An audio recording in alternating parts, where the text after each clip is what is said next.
Et bonjour la team Rue des Joueurs, je vous retrouve pour une nouvelle vidéo NBA. Nous allons parler de la carte qui est au programme, 11 matchs, des grosses affiches, Boston, Philadelphie en tête de liste. C'est parti, on va commencer directement avec un Magic Nets. Magic Nets, cette première affiche de conférence Est qui est somme toute lambda, on va pas se mentir quoi, parce que du côté d'Orlando, certes on joue les playoffs, on est là, on joue bien et on est focus, mais du côté de Brooklyn, bon voilà quoi, on connaît la musique.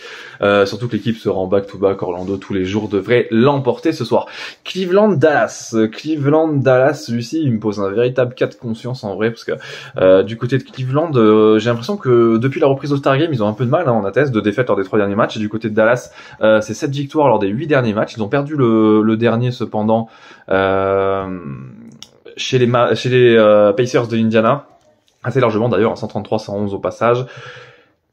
Et je vois la surprise Dallas, qui a un bilan plus que cohérent en déplacement avec 15 victoires, 11 défaites. Et honnêtement, pourquoi pas tenter une perf de Dallas aujourd'hui. En plus, la cote est plutôt pas mal. Nous allons arriver sur un Wizards Warriors. Bon, les Warriors Warriors tous les jours, honnêtement, les Wizards, c'est un cirque. Je sais pas si vous l'avez vu, honnêtement, moi, à chaque fois, je suis sidéré. À chaque fois que je le vois, ce bilan. Les Wizards, à la maison, ils ont un bilan de 3 victoires pour 24 défaites. 3 victoires, 24 défaites. Bon, les pauvres fans de DC, les pauvres fans de la capitale qui doivent se manger cette équipe qui a perdu ses 11 derniers matchs. C'est une cata, ni queue ni tête cette équipe. Allez, basta, victoire des Warriors ce soir. Je pense que ça devrait le faire tous les jours. Hawks Jazz, honnêtement, les Hawks me déçoivent tellement, je les trouve tellement nuls. Le Jazz de son côté, pour moi, a un meilleur projet, même si un déplacement c'est nul, hein, le Jazz, Atlanta c'est pas bien mieux à la maison avec 14-16, honnêtement je sens que le Jazz est capable de l'emporter. Nous allons basculer à présent sur un Knicks Pelicans dans le Madison Square Garden. Belle petite affiche, je vais quand même tirer ma préférence pour les Pelicans. Je vais vous dire pourquoi hein, rapidement. Pour moi, c'est l'infirmerie de New York qui me fait pencher en faveur des Pelicans. Du côté de New York, on retrouve toujours l'infirmerie Julius Randle, OG Anunoby ainsi que Mitchell Robinson qui lui est blessé pour la saison. Celtics Sixers, bah là c'est pareil. Hein, je vous ai vendu un peu l'affiche, cette affiche de rêve, mais Celtics Sixers, honnêtement, c'est pas ouf dans la mesure où il n'y a pas Joe Embiid ce soir et on voit cette équipe de Philly sans Joe Embiid, c'est 7 défaites lors des derniers matchs, c'est 11 défaites lors des 15 derniers face à des Celtics qui sont leaders de conférence Est et qui restent sur 9 victoires lors des 10 derniers. Ça devrait tous les jours passer pour Boston avec pourquoi pas le petit écart. N'oubliez pas les amis, on part avec Parions Sport en ligne pour cette vidéo. Parions Sport en ligne qui vous offre un bonus comme d'habitude exceptionnel de 100 € en crédit de jeu non retirable.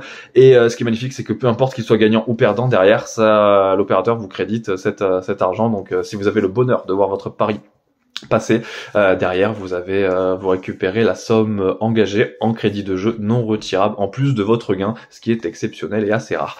Nous allons basculer sur la deuxième partie de cette carte tout de suite avec un Wolves Spurs. Bon, Wolves Spurs, hein, pourquoi pas partir sur une perf de Wemby ou une perf joueur, parce que la cote en faveur des Wolves est beaucoup trop faible et on la comprend.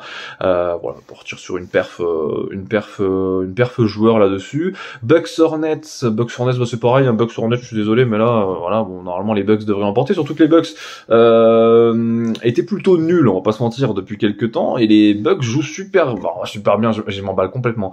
Moi. Je suis vraiment dans la culture de l'instant T, quoi. Ils ont juste gagné 2 matchs. Mais bon, ils ont quand même gagné 2 gros matchs. Ils ont gagné à Minnesota, premièrement, et ils ont gagné à Philadelphie dans un deuxième temps. Ce qui est plutôt pas mal. Nous allons entrer dans la fin de cette carte et il ne reste plus que 3 matchs et nous allons rester dans la conférence Est où les Bulls vont recevoir les Pistons. Bulls-Pistons, bon, ma préférence pour les Bulls, hein, logiquement, ils sont supérieurs et en plus ils vont jouer des Pistons en back-to-back. Voilà, là c'est pareil, il va falloir chercher une petite cote plus intéressante là-dessus.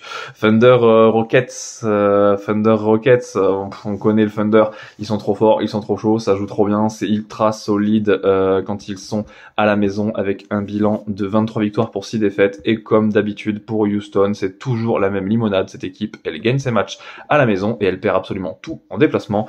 5 victoires, 22 défaites en déplacement, c'est tout simplement catastrophique. Honnêtement, c'est un bilan. Dites-vous que les Spurs et les Blazers, ils ont gagné plus que Houston en déplacement. On va quand même partir sur un succès d'OKC, pourquoi pas avec un petit écart ou une perf joueur over-under. Blazers, Heat pour finir, malgré le back-to-back et le fait qu'elle ait diminué cette équipe de Miami, je la vois s'imposer chez des Blazers qui, eux, ont abandonné toute idée de playoff.